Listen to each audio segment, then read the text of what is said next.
All right, what's up, guys? Hey, we are super pumped about this song. We have had the opportunity to be writing songs together, and man, this one we're super stoked about. But if you've heard it already, you notice that there's like weird guitar stuff happening, weird rhythm stuff happening. So I'm just going to break down the lead guitar for you and a little bit of the rhythm, but there's not really any of it recorded right now. So it's just mainly lead for this tutorial. But before we start, we're using a chorus because it's back, baby.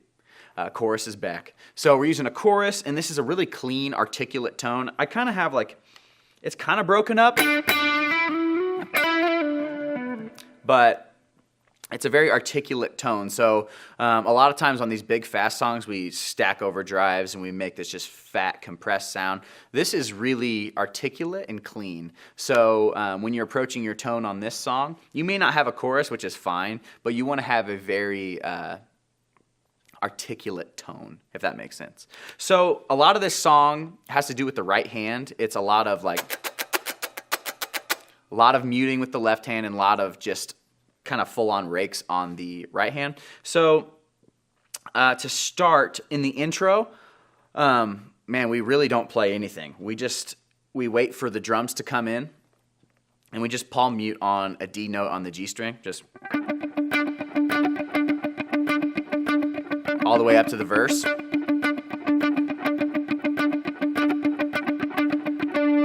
And then for the verse, you're out, and then the first line you play starts on the pre-chorus. And that starts on the 11th fret of the G string. It's centered around a D chord. Right up on the 12th fret, 12, 11, and 10. And it does this line, starts on the G string, goes 11, 2, 10, and onto the D. But I'll play it for you before I break it down. So it goes.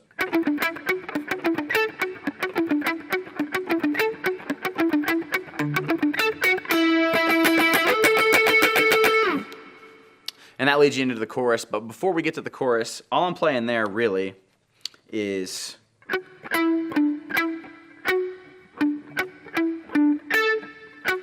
so 11 on G, 9 on G, 12 on D, and then go back.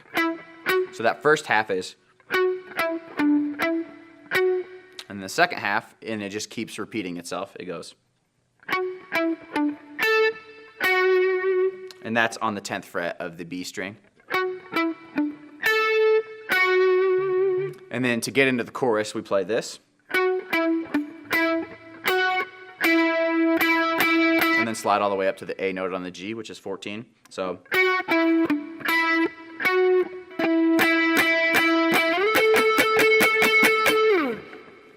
And that leads us into the chorus.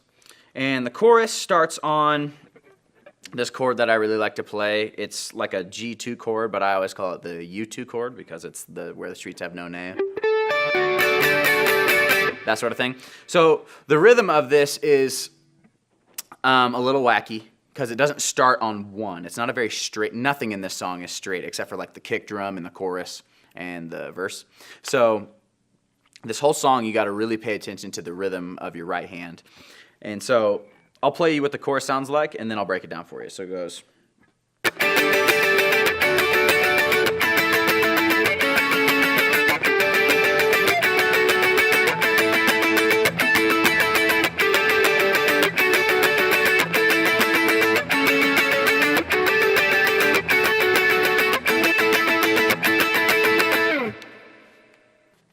So all I'm playing there for the chorus, like I said, it starts up on this little U2 style chord, and that is on the 12th fret of the G, 10th fret of the B, and 10th fret of the E, makes up this chord. And it starts, if we're counting 1 E and a 2 E and a 3 E and a 4 E and a, we start this line on the E of 1. So 1 E and a, see what I'm saying? But it's really hard to count and play at the same time, so I'm just going to play it slowly for you, and then I'll kind of talk over it. But starts. And then do the same rhythm, but all you do for the next chord is move your from your ring finger on the 12th fret to the 10th or to the 11th fret on the G. So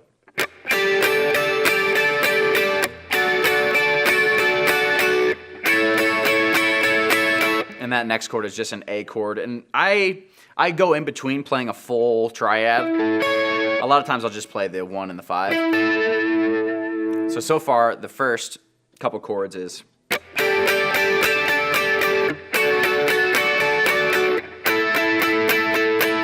And then I move to this chord. It's kind of a stretch. It's on the 6th fret of the G string and the 10th fret of the B. And I do that kind of move right there. So all together, slowly, I have...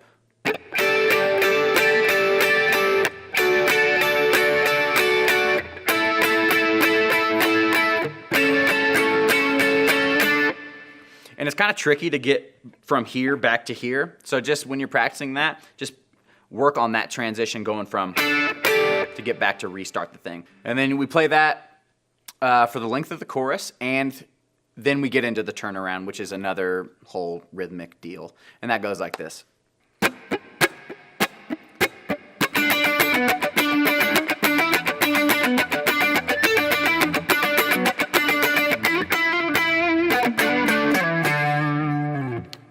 You're not going to want to go. You're going to want this constant motion in your right hand. So it starts on the 7th fret of the G string on a D note, and then it's going back and forth, making this B minor triad.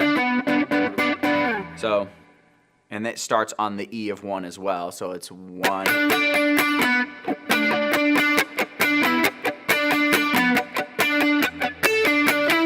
See what I'm saying with that right hand? You got to keep your left hand muting the whole time and your right hand moving the whole time. And if you can't get that, that's fine. It's just going to take a little bit of practice. So, man, this whole song requires so much attention to the rhythm. So as you're going through this, just pay attention to that sort of thing. So slowly it goes 1.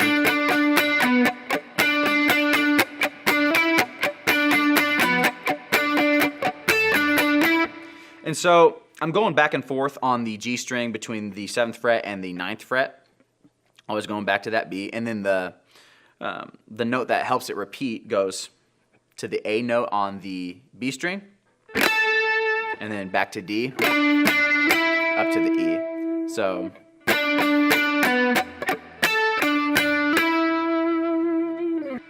that's the first half. And to get out of it the second time, we go...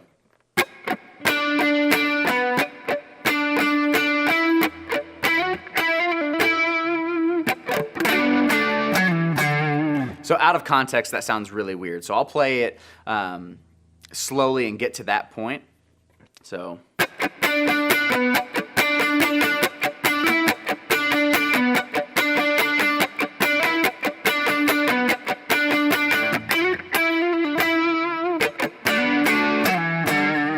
So yeah, it's not a super straight rhythm like a lot of the parts that we play, but it's just the way it is, boys. So that little bluesy line goes like this. It slides up from the 9th fret on the G. It slides up to 11, goes, and then you go back, and then you slide in between 9 and 10. So you go. And so what that was is slide to 10, back to 9, and then pick on 7, and then hammer back. So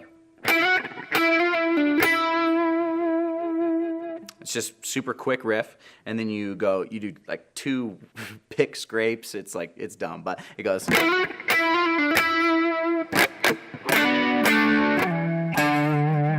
It's another bluesy riff. Bluesy riffs with Luke. Bruisey riffs. So what that is, you bar the 7th fret of the D string and the G string together, and then you hammer on to the 9th fret of the D. It makes this noise. Super bluesy. So you go. Super quick slide from 9 to 7 on A. So. And then you pull off to D. You can pick it, but I don't do that. So I go. And then we're into verse 2. So after the turn, we go into verse 2, and in the second half of verse 2, you do this little palm muty thing. Starts on the 4th fret of the G string. Goes something like this.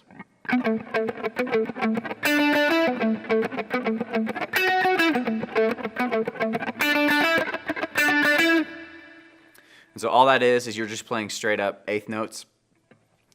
And you got to palm mute this part, or else the feel it won't translate. So it's 4th fret on the G. So that little riff is just going in between 4 and 2. And then from there we go from 3 to 5 on the B. So the first half we have. Oops.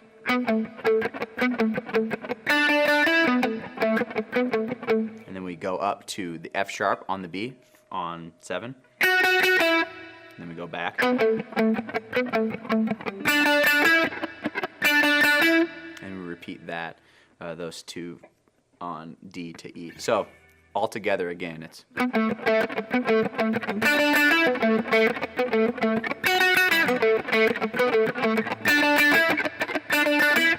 And that leads you into the pre-chorus. But before we get there again, you're going to have to, that transition from going back to, it's really quick, so you just have to focus on that as you're practicing this. But after that, after verse 2, we go into the pre-chorus again. You play the exact same thing that you did for pre-chorus 1, and then you play the same thing that you played for chorus 1. For the bridge, you're just going to play swells following the chord progression, and then once we get back into that last chorus, you're going to wait till the second half comes in, when the whole band comes back in, and then you're going to play the same turnaround riff. If you heard it in the recording, it does a bunch of wacky stuff, but that's just because I was feeling a little frisky when I was recording it. So just play the same exact thing you did for the turnaround the first time through and the second time, and then we're done with the song. And then for rhythm, we have to focus on a couple things. So we haven't actually recorded any rhythm for this song yet, but there's one particular thing that you'll see on the chart and here in the song. It's called the riff on the chart, and it goes like this. It starts on it uses the E string, the A string, and the D string, and it goes, but it's like twice that fast. So altogether, the chord progression will be.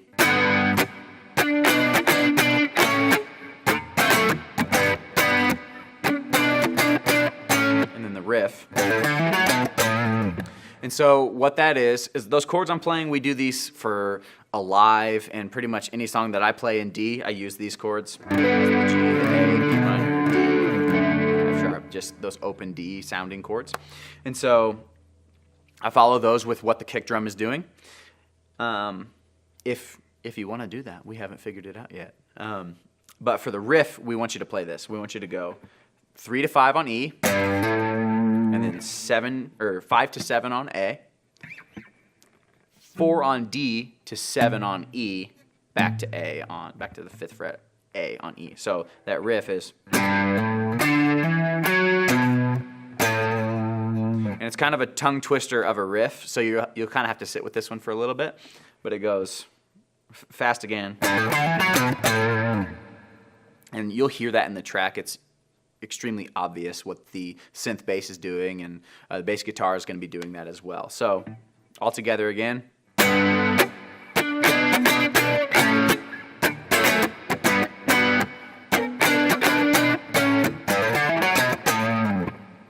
And so if you can nail those parts down, that's all you need to know to play guitar on this song, for now at least.